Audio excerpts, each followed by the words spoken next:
Tony, good to see you. My outlook for this cycle was lower units, higher margins, and really the questions of, A, does Apple have the components to fulfill demand on the premium end? If so, that'd be great. And B, are they going to get the benefit of a good comp on attach for watches and AirPods, given that stores are open this year? Has the question really changed around those things? John. No, I think that frames it pretty well.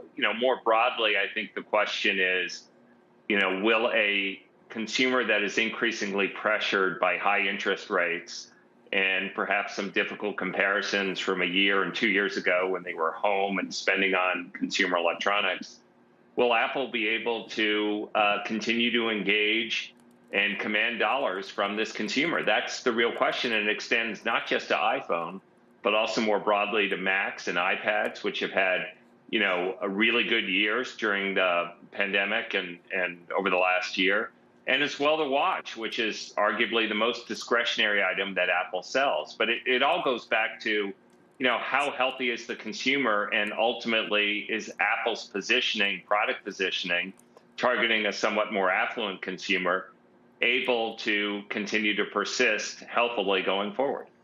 But the risk, it seems to me, is that Apple's stock is still up, actually up more than 3% over the last 12 months, which is pretty unusual. What will it take for Apple to go more in line with what some other very strong companies like Microsoft have done performance-wise? And is that just in the cards, even if the season is okay?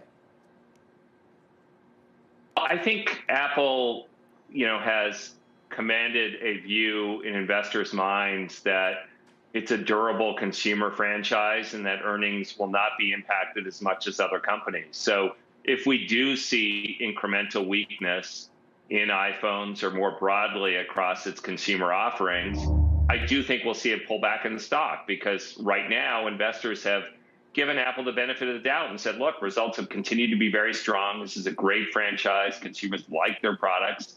And we think that they can hold up through a more difficult economic period. If Apple is not able to deliver on that, and that's why you're seeing some uneasiness in the stock today. We have a downward revision, albeit from just a week or two ago, in terms of production expectation. So if the fear is, this might be catching up with Apple, and therefore maybe earnings and revenues are not as secure as we thought, sure, we're going to have the stock get back some, unquestionably.